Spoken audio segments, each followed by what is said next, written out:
Okay, class, welcome to CJUS 417. This is going to be domestic violence. This is going to be primarily for our upper division juniors and seniors. I think I may have a few sophomores kind of smattered into the mix. Um, but this is a class I started teaching here at La Sierra probably about 3 years ago now. Uh, by the way, I'm Detective Brian Money. I am a actual working detective over at Riverside Police Department.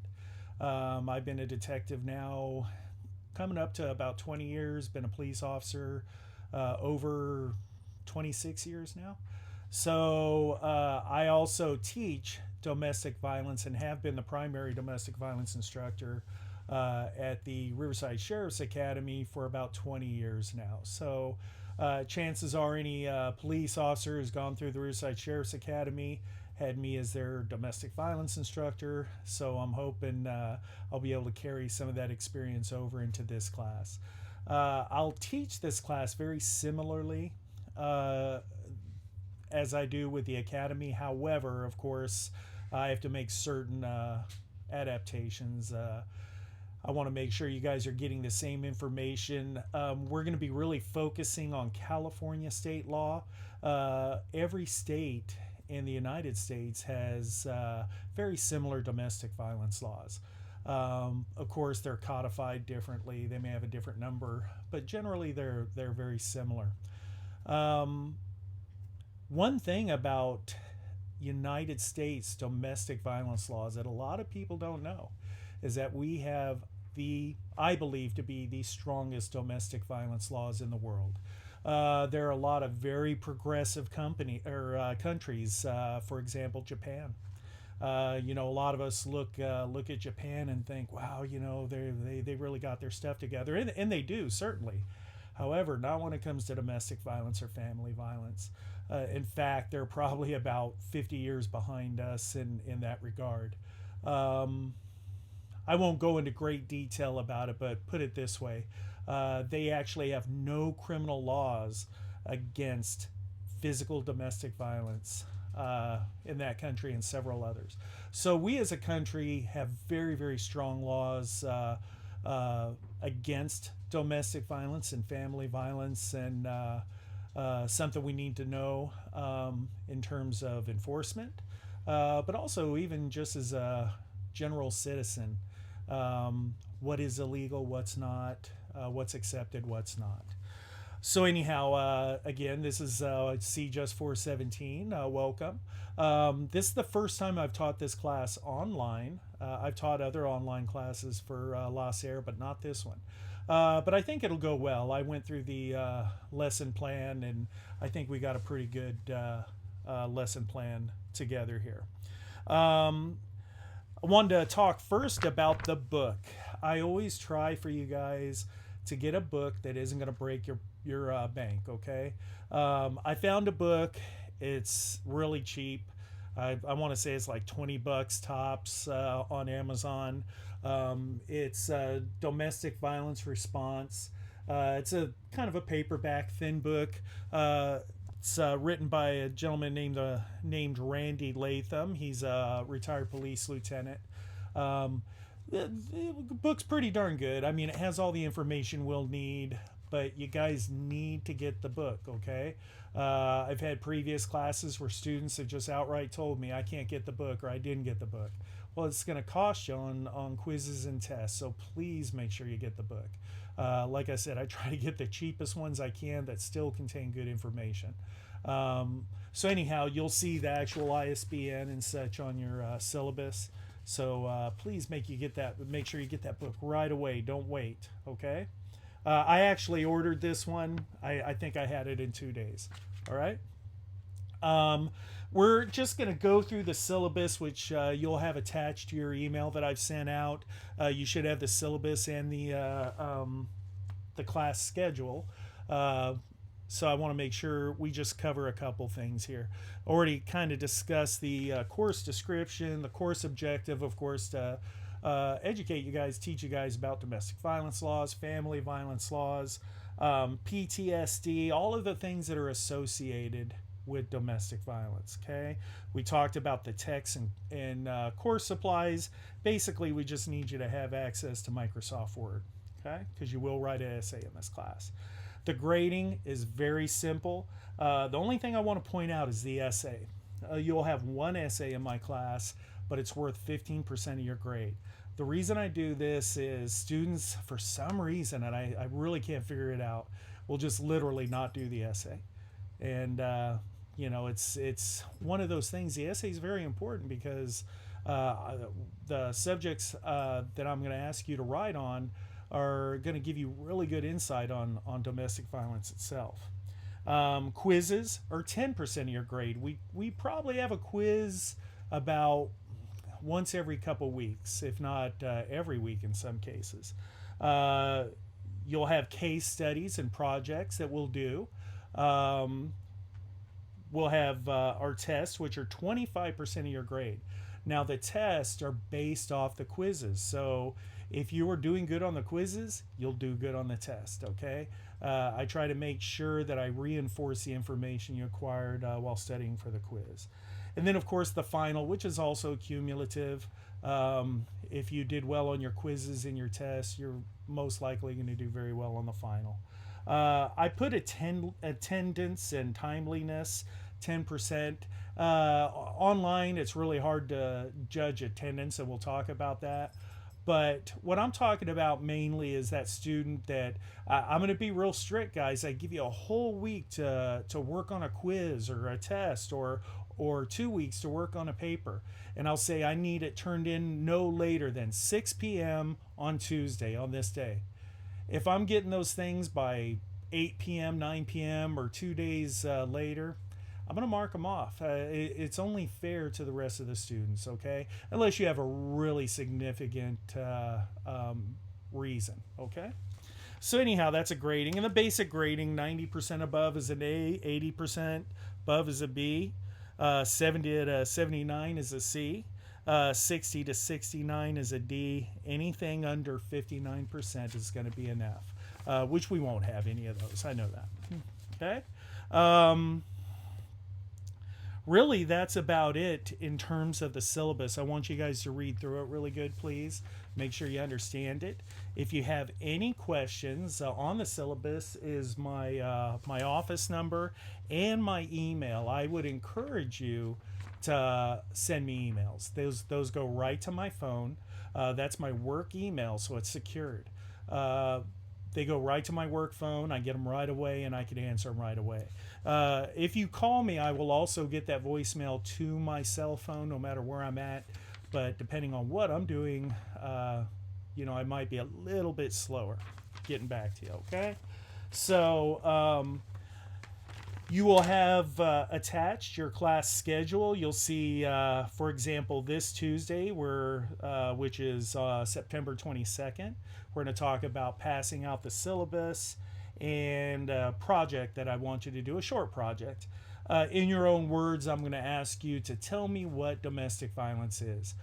In your own words. Don't Google it. Don't look in the book. I just want to hear. There is no right or wrong answer. Because what I want to do is I want to show you guys from day one to the last day of class, you're going to learn a lot about domestic violence and what it is and what it isn't. Okay? So anyhow, I'll define that assignment more when I send you guys the email, okay? So anyhow, we have some projects coming up, and you'll see each day we'll have quizzes and projects and such. Now, the beautiful thing about online is that you have the entire week to do it. So if I say, okay, I want you guys to do project 1 and project 2. That sounds like a lot of work. Well, it is. It's not a ton of work, but it's a lot of work. But you guys are going to have the entire week to do it. So for those of you who are perhaps having to work, second and third jobs, or you have other responsibilities, you could open this up at 3 a.m. Friday night, okay? Or Friday morning, I should say.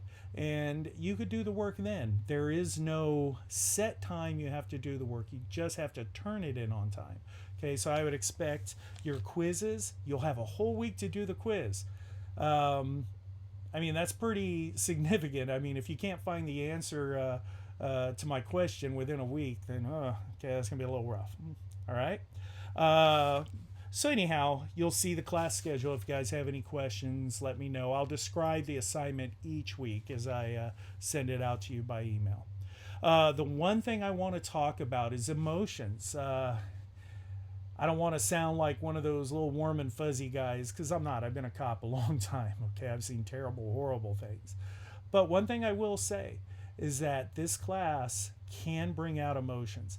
Even teaching cops, at the basic academy, we're all trained to be tough and stoic and all that. But I've had students come up to me, even at the academy, and say, "Detective Money, look, I'm having a hard time with this. I personally experienced domestic violence, or I watched my parents." So I will tell you, it can evoke some emotion. I'm hoping you guys stick with it. Let me know if you're having issues, and I could perhaps kind of help you through that. But I want you guys to stick with it, because the best weapon you could ever have against domestic violence is diligence, understanding, and then just not tolerating it. And we'll explain to you how we could do all three of those things. So anyhow, just my general spiel about domestic violence. Why is it important? I actually became an expert in domestic violence while I was still a police officer. I had not yet promoted to the rank of detective. I actually started teaching domestic violence in the academy as a police officer. I paid for it, sent myself to domestic violence investigation school as a patrol officer. And what I did is every domestic violence call that went out while I was on patrol, I made sure I went out there and answered it. And I'd take calls from other guys, they were all too happy to have me do. I have a lot of interest in this subject. Why? I hate bullies. Okay, no one likes that. It's the main reason I became a cop. But we have to understand what domestic violence really is. There's two words that define it, and I want you guys to remember these words through the entire class and forever, if at all possible. Power and control. Why would one person injure, hurt, demean, degrade their partner? Okay, and by the way, it doesn't matter straight, lesbian, gay, whatever. Okay, if you have an intimate partner, that is going to be the very definition of what a domestic violence relationship can be. So if you care about someone, you don't do those things. And if you do those things, there's only two reasons to do it: power and control. Okay, so what we want to do is we want to take that power and control away from the bad guy or girl, whatever, whoever it may be. We want to strip that from them in a way. Most of the time, this requires an arrest. I mean, I could tell you almost all the time here in the United States, there's actually laws that say if you have probable cause to believe that domestic violence occurred, someone goes to jail and they get booked in jail. Okay. Now that's going to start a whole kind of system. Perhaps this person will get a restraining order, which we're going to talk about. Perhaps if they go to court, they'll have to go to anger management classes, which certainly they need. Okay. Lastly, they may have to serve some time, which will give them time to think about what they're doing. Ultimately, what we want to do is we want to keep people from getting killed, okay, and that or hurt, seriously. Power and control. This year was different. 2020. Generally, police officers die most often with family and domestic violence calls, responding to those calls.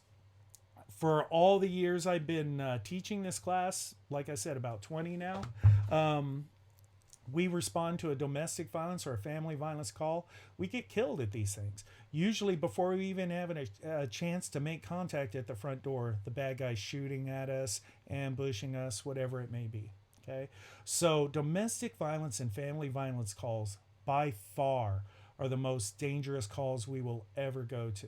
Okay, The only thing that's different about this year is COVID. COVID's taken a lot of our lives. I think we're up to like 229 officers killed by COVID. But we've had an awful lot of officers murdered responding to domestic violence, family violence. The very last one, in fact, uh, just occurred on September 16th, so this past Wednesday. It was a officer sergeant from Puerto Rico, which is part of the United States, as you all know. He was standing guard at a correctional facility, and another correctional guard, so employed as that, uh, I guess had a big, terrible fight with his girlfriend, who was also a correctional guard, and he kills her. He shoots her and kills her. In the process, also shoots and kills a neighbor. Well, I guess on his kind of psychotic rage, goes to this particular uh, correctional center and confronts a sergeant who's standing guard at the gate and says, "Hey, I want to talk to this officer, and this officer." Certainly, probably to kill more people. The sergeant did what he's supposed to do, and he stopped them and said, "Hey, hold on. Let me get another supervisor here. We'll talk it." They had not known yet that he had killed some people, but they knew he was having some issues, obviously. So as the other supervisor arrived, the bad officer then shot and killed this sergeant standing guard. Luckily, that kind of stopped his murder spree, and he went into the woods and took his own life. But I'm not telling you guys this to make you feel sorry for us, the cops. We know what we signed up for. We certainly die a lot at these. But I say it to emphasize the fact that if it's dangerous for us, what about the victim? 10 times, 100 times more dangerous? I would think so. The kids in the household, that's who we're fighting for. Okay, we're fighting for the victim and the children of the victim. Okay, so that's what this class is going to be about. You're going to learn a lot of stuff, a lot of different stuff maybe you didn't think of or know of. We're going to try to dispel some of the urban legends you may have been fed over the years. And I hope you enjoy the class. Again, email me if you guys have any questions. I could get to those pretty quick, even if I'm busy at work. And again, I am a working detective, and we're quite busy right now, as you could guess. So anyhow, welcome to CJUS 417. I look forward to working with you guys, and again, expect my email. I should have that out by Monday, the day before class. Give you guys some time, and then we'll talk very soon. Thank you.